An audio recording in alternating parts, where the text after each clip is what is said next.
Christopher Reid, welcome again to the University of Huddersfield. Thank you so much. Have you enjoyed your day with us? Yes, it's been exhausting but enjoyable. Christopher, what I'd like to ask you first off is you're famous, not just for your own work, but for the time that you spent with Ted Hughes. That's true. As his editor. Yeah. Tell me, from a writer's point of view, what do you feel Hughes's legacy is? Well, from my own point, if you ask many other people, they give a different answer, and the world is divided, of course, as to whether Ted Hughes was a benevolent or a dangerous influence on poetry. I'm obviously wholly Hughesian, and I think he was the greatest English poet of the last century. Pure and simple. What his legacy was, I think, is it remains to be seen, I suppose, because his writing was so completely his own, idiosyncratic. He arrived at the manner in which he wrote through great struggle and hard work, and produced a voice that is like nobody else's. So you can't simply take his voice and learn from that.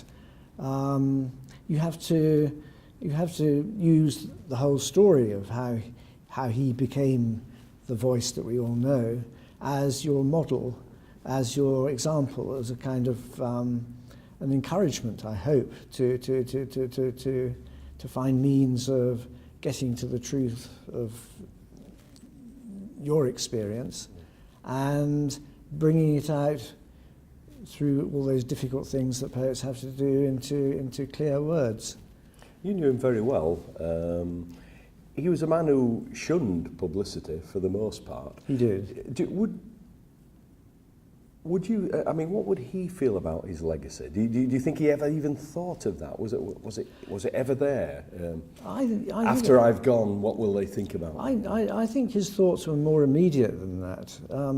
There's no question that he wanted to have an effect, but effect in the here and now rather than in some notional future. I think that's my hunch. I mean, I never talked to him about this matter, but he thought that poetry was a matter of bringing healing into the world, of kind of helping people to solve their problems and to meet difficulties.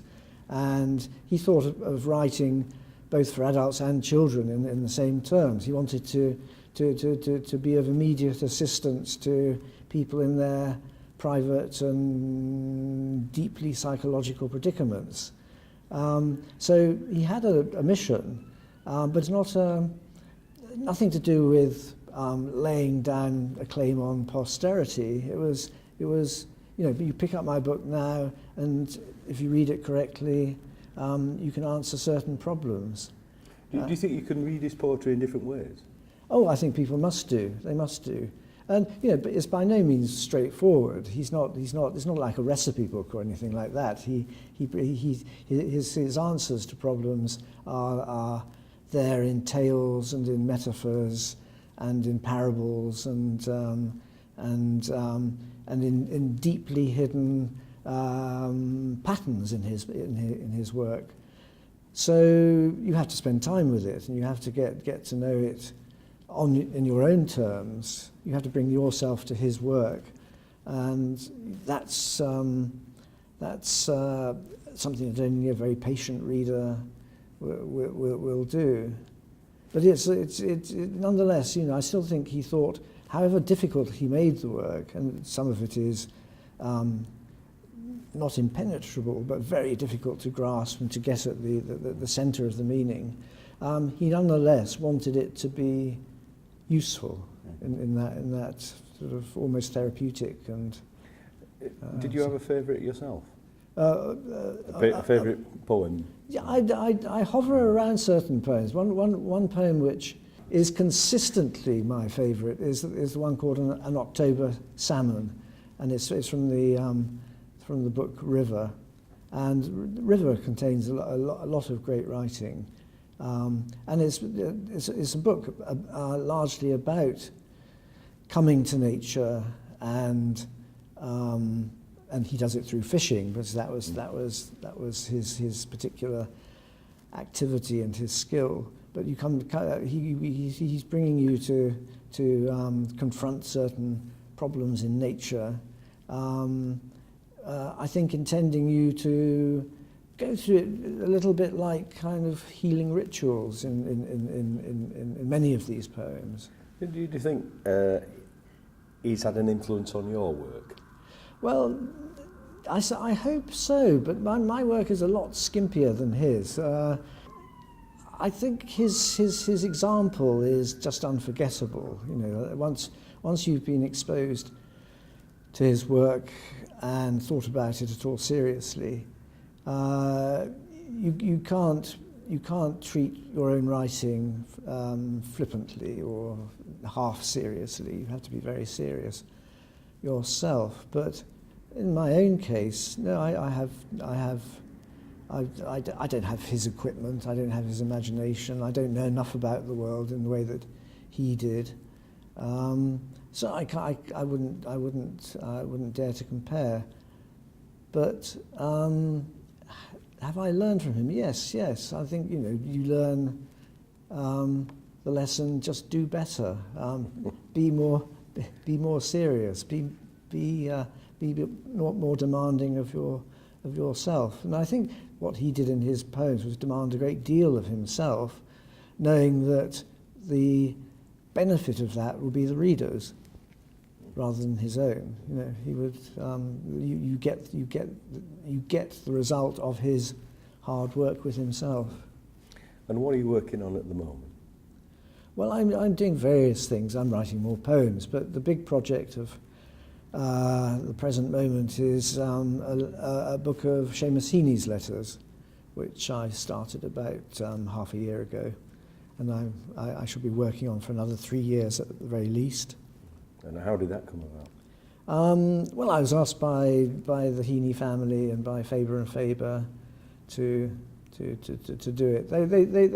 I think they liked what I did with Ted Hughes's letters, and thought I would catch the spirit of Seamus in the way that I hope I caught Ted's. And has anything stood out to you so far? I appreciate it's early days yet. But. Well, it's very early days. Now, there's a great deal I haven't yet seen. I know where it is, and I've got to patiently track it down and look at it. But yes, the outstanding feature of his letter writing is, well, there's several, but one of them is just graciousness. He's a very, very kind and generous letter writer, both to close friends and to people he's hardly met. Also, he's very funny. There are lots of good jokes. He plays with words very, very amusingly. Some of the funniest items are postcards. He saw the back of a postcard as an example to say something very clever and funny in postcard proportions.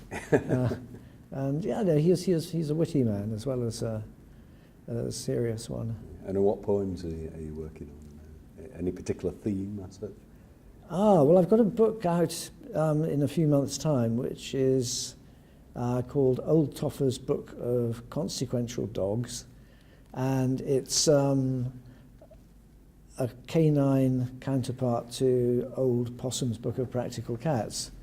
And I wouldn't have thought of doing it had not somebody from the T.S. Eliot estate come to me and suggested it, put it in my mind. I see. And are we talking about, here's a Springer Spaniel story, here's a Border Collie not exactly story, like that. I went for sort of the anthropomorphization of dogs rather than their particular breeds. However, every dog in the book is breed specific. You know, one of the first poems in the book is about a philosophical foxhound, and there's another one who's a dog detective, who's a beagle, and Lola runs away to the circus and she's a French poodle, that sort of thing. We'll look forward to that.